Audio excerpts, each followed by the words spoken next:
Bonjour à tous, nous revoici sur Infinity Kingdom. Ce sera l'épisode 2. Je n'ai pas lâché le jeu, au contraire, j'en suis devenue vraiment accro.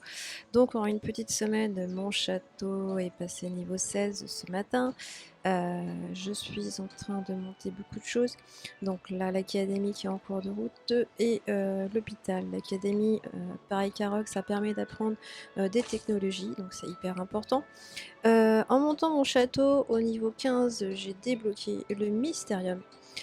Alors le Mystérium, c'est un... Comment dire? J'ai pas encore très bien compris parce que je trouve que c'est la deuxième fois que je le fais. En gros, on se déplace sur des dalles, on a des combats à faire, on gagne des armes perdues, c'est-à-dire des avantages. Par exemple, vous voyez, les immortels célestes subissent moins 5% de dégâts, récupération de PV et autres. Donc ça, c'est des petits trucs sympas. Et on gagne aussi dans des sortes de portails, mais je vous ferai une démonstration avec depuis le début, parce que là je suis au niveau 3. On gagne des immortels. Alors au début je me suis un peu emballée, j'ai cru que j'avais gagné définitivement des immortels, mais non, malheureusement c'est juste pour cette partie-là. Ça permet de les tester, ce qui est très très sympa. Ça donne envie de les avoir, c'est encore, voilà, c'est le top. Et par exemple, là, vous voyez, Siegfried, tueur de dragon. Bon, alors, il était niveau 21, parce que quand j'ai commencé, c'était Merlin qui était au niveau 21. Là, j'ai monté Brunil au niveau 23. Mais quand j'ai commencé mon Mystérium, j'étais niveau 21. Donc, ils alignent les immortels par rapport à mon autre plus haut niveau. Enfin, j'imagine que c'est bien ça. Je vais creuser un peu plus le sujet. Je vais voir si je peux lancer des troupes un petit peu. J'ai plus beaucoup de place. Vous voyez, mon terrain d'entraînement est overfull parce que je n'ai pas combattu depuis hier. Je vais vous expliquer pourquoi. Attendez, je vais juste récupérer une ruine. D'ailleurs, pour la petite anecdote, pour les ruines, j'ai un petit peu optimisé ma méthode. J'utilise toujours la map des ruines, mais en même temps, j'en enregistre. Toutes celles que je vois passer, bon, celle-ci, je l'ai faite. Je vais donc la supprimer. Donc voilà, donc c'est tout prêt, ça me permet d'aller un petit peu plus vite quand je reviens sur le jeu au lieu d'aller les chercher une par une. Je vais voir celle-ci, voilà, je vais explorer. Si j'avais un petit cœur, des fois on obtient un objet, une sorte de cœur qui permet de faire l'exploration instantanément. Je vous conseille de les garder pour quand vous allez chercher une ruine qui est vraiment à l'autre bout de la map. Vous voyez là en haut dans la carte, déjà je suis à 13 minutes. Quand je me situe vraiment à la partie gauche de la map, ça peut être très très long pour les chercher. On arrive sur des temps de 20 minutes. Donc ne pas hésiter à utiliser les cœurs dans ce contexte. Tous les matins, j'ai des récompenses de durée de connexion, c'est bien sympa, donc ça c'est cool. Voilà, voilà. Ici, juste vous montrer sur mon perso que j'ai des PA. Alors les PA, je vais les mettre de côté pour l'instant. Je vais quand même lancer quelques trucs parce que là sont au max. Donc les PA, je vais lancer un Trint. Alors je suis dans un coin, il n'y a pas de niveau 13, donc voilà, je sais pas s'il va me trouver quelque chose. Alors les gnomes sont intéressants à faire parce que vous gagnez d'expérience, vous gagnez des pierres d'enchantement qui vous permettent d'améliorer vos équipements, mais surtout vous gagnez, par exemple, vous voyez, casque rare aléatoire, je peux gagner une arme rare aléatoire, et selon le type de gnome que vous battez, vous gagnez des équipements différents. Donc bah, là, je vais lancer pour un casque, on verra bien ce que je vais choper. C'est pas sûr évidemment que j'ai un casque, au mieux je vais avoir les pierres pour améliorer mes équipements. Voilà, voilà, donc là je le lance, je peux aussi le lancer en raid, je vais faire une démo après, quand il sera revenu. Pour en envoyer plusieurs d'un coup. Bon bah là vous voyez j'ai ma victoire, j'ai perdu du tout, mais franchement je m'en fiche, j'en ai plein et j'ai gagné une capuche de sanctificateur. Ok, je suis pas sûre de pouvoir l'utiliser sur mes persos. Non, j'ai pas d'items rouges qui apparaissent, donc il faut que je me balade peut-être dessus, mais non j'ai rien qui... je les utilise pas encore, celle-ci, et pas du moins pas à ce niveau.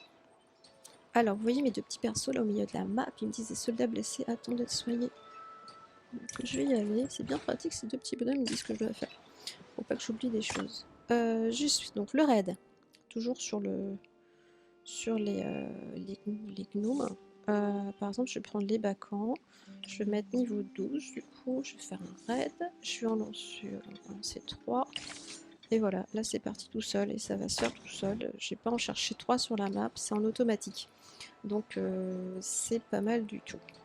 Donc ensuite, que vous dire de plus? Alors en montant mon château, j'ai gagné donc le Mysterium et j'ai gagné au niveau d'avant, donc au niveau 15 j'ai eu le Mysterium, au niveau 14 j'ai gagné l'Hôtel des Monnaies. Alors l'Hôtel des Monnaies c'est trop top. Pourquoi? Parce que ça permet de gagner des monnaies qu'on trouve habituellement dans les habitations, c'est-à-dire on gagne de l'or. Parce que l'or, on ne le trouve pas dans nos récoltes au sein de notre ville, ça n'existe pas. Et on a le bois, on a le blé, on a les cailloux, enfin les pierres, et on a le fer, mais on n'a pas d'or. Et on ne peut pas non plus en farmer sur la map. Donc du coup, la seule façon d'en avoir, c'est via les habitations et via l'hôtel des monnaies en faisant des conversions de ressources. Là par exemple, je change mes pierres contre de l'or, je vais changer 290 000 pierres à peu près pour 19 000 or. C'est vraiment très très important parce que l'or sert à faire du level up sur ces dragons. Il faut des pierres de dragon et de l'or. Et ça sert aussi pour les immortels quand on veut améliorer cette petite chose, les activations d'un clic, ce sont des items qu'on trouve. Je vous expliquerai ça plus longuement une prochaine fois. Sont des items qu'on trouve qui permettent d'améliorer les capacités, les compétences de nos immortels. On les trouve en utilisant ces PE qui permettent de faire des raids dans le puits du temps.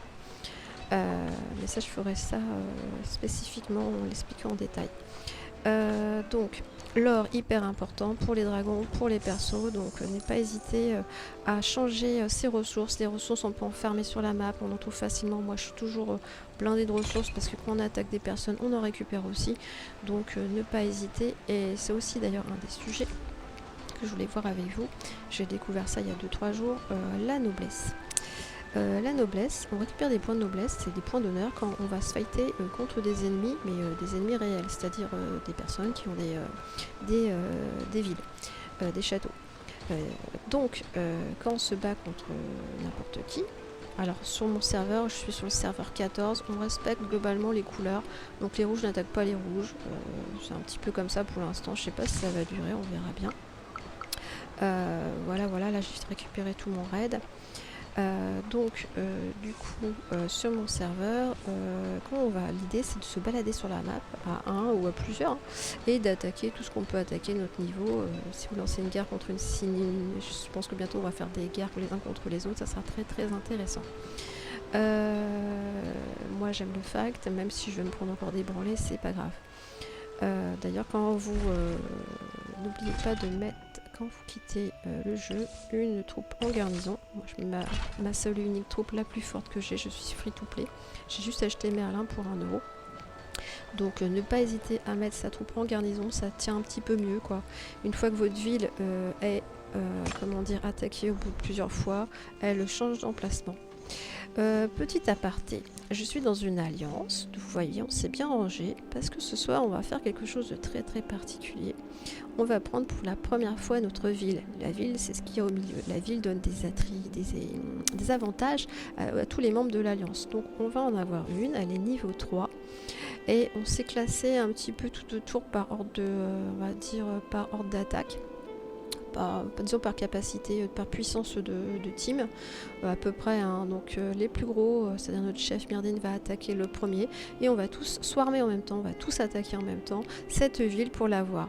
Alors si j'ai bien compris, comme c'est ma première prise de ville, on va d'abord faire tomber des défenses et après il faudra prendre quartier par quartier. Donc beaucoup de PA à garder pour ce soir pour faire cette ville. On n'est pas non plus des super hauts niveaux, faut savoir que sur mon serveur les plus grands sont de niveau 30, ça va jusqu'à 40, mon château peut monter jusqu'à 40, donc ceux qui sont au niveau 30 ont déjà des tiers 4 au niveau des troupes, donc l'objectif c'est de monter rapidement son château pour pouvoir quand même tenir un peu le choc face à tous ces personnages très forts, surtout que sur mon serveur j'ai une vedette youtubeur, un youtubeur vedette qui s'appelle Soviet Suprême. Je suis très contente qu'il soit là parmi nous parce qu'il met un peu de peps aussi à notre serveur. C'est assez sympa, c'est un Français, si vous ne le connaissez pas, il fait des super vidéos très explicites, très claires, avec une bonne diction, c'est vraiment très parfait, j'adore voir ses vidéos, c'est vraiment très sympa, je l'avais découvert sur Rock et il est aussi sur Infinity et je pense que le fait qu'il ait parlé du jeu a apporté énormément de Français et sur mon serveur globalement j'ai des Français et vous voyez dans le chat, j'ai des Français et des Russes, donc c'est assez rigolo de se retrouver ainsi. Je suis dans une alliance entièrement francophone, on a 2-3 anglais, enfin anglophones, et c'est deux américains je crois, une américaine sûre, donc c'est assez sympa. Évidemment on est en train de créer notre Discord, notre serveur Discord pour pouvoir mieux jouer ensemble, parce que vraiment c'est aussi indispensable. Le chat, comme tous les chats des MMO sont assez limités, c'est bien pour donner une information rapide, mais dès qu'on veut être un peu plus dans le détail, un chat oral ou un document, c'est mieux de passer par un Discord ou autre pour pouvoir communiquer. Donc voilà, donc là j'ai gagné encore le même équipement qui me sert pas, donc tout simplement les équipements qui me servent pas, je vais quand même aller faire un petit tour sur les immortels pour voir si je les utilise pas. En effet, j'en ai pas besoin, je vais jusqu'au violet, hein, les autres personnages je m'en occupe pas, moi je suis en free to play donc j'essaie de me concentrer.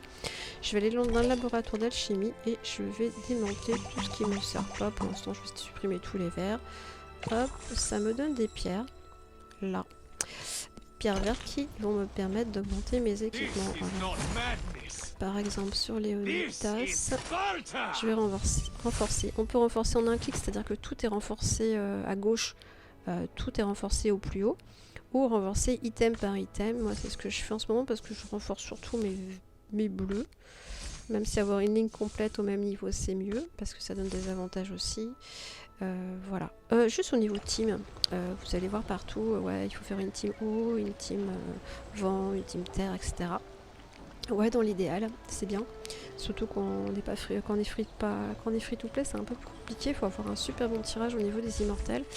Et moi, personnellement, ma première troupe, elle ressemble à rien, certes. Je vous explique. Normalement, je suis censée avoir 5 personnages hauts, avec mon dragon inclus. Et vous voyez là j'ai un personnage ici, Léonidas, qui est terre. Pourquoi j'ai fait ça? Parce que j'avais Lancelot et je trouve que Lancelot n'est vraiment pas assez fort. J'ai préféré casser ma logique de 5 persos hauts qui donnent des avantages, hein, parce que quand on en a 5 on régénère plus, etc. Parce qu'un dragon d'eau donne du soin. Donc vous voyez, restaure 155 000 PV de troupes et en perd de plus de PV, etc. Bonus de régénération, etc. Donc j'ai un dragon qui me donne du soin, mais à un moment je me suis dit si j'attaque pas suffisamment, ça sert pas à grand chose. Donc j'ai préféré mettre un légendaire à la place de mon Lancelot devant. Et voilà. Juste pour expliquer, vous voyez à gauche en haut, j'ai le montant de ma troupe, la puissance de ma troupe qui est à 21 439 et à droite, vous allez voir, j'ai un 19 140 au niveau de puissance des troupes. L'écart, c'est la force de votre dragon, tout simplement. À gauche, c'est inclus dragon. À droite, c'est sans le dragon, tout simplement. Voilà, c'est juste pour info. Si on vous demande quelle est votre troupe, quelle est la puissance de votre troupe, vous saurez quel chiffre donner. Voilà, donc je vous ai parlé de l'hôtel de monnaie, hyper important pour récupérer de l'or, donc pour les dragons et pour monter vos immortels. Là, je viens de passer Château Sèche, je suis super contente parce qu'en une semaine, ça va vite, mine de rien. Je vais juste voir si... Oui, ils sont toujours en train de continuer de marcher. Ils partent de plus en plus loin sur la map. Mes petits éclaireurs. Sur le monument commémoratif par rapport à la semaine dernière, j'ai vachement avancé. Ça marche tout seul ce truc, hein, c'est vraiment pratique. Je mémorise les positions que les joueurs balancent sur les réseaux, enfin sur les chats. Et puis des fois je fais aussi une ligne, j'en cherche un peu partout. Donc j'ai plutôt fait mon coin. Vous voyez, hein, c'est un peu nettoyé par là. Donc j'ai fait bien le coffre du haut, où c'est tout complet, où j'ai récupéré des avantages. Et aussi celui du bas, où j'ai encore récupéré des avantages. Franchement, faites-le, ça vaut vraiment le coup. Il y a des points VIP, il y a des gemmes, il y a plein de choses à récupérer dedans. C'est bien sympa à récupérer. Donc voilà pour cette première vidéo. Ce soir je vais refaire un rush pour la prise de la ville pour vous montrer si on a réussi à la prendre ou pas et comment, si on a réussi, comment ça marche, et puis comment, si on réussit pas, comment ça a foiré et pourquoi, et ce qu'on va faire si on a un problème de puissance ou autre, ou de tactique. Voilà, je vous laisse, n'hésitez pas à liker, à vous abonner à ma chaîne et à la prochaine vidéo.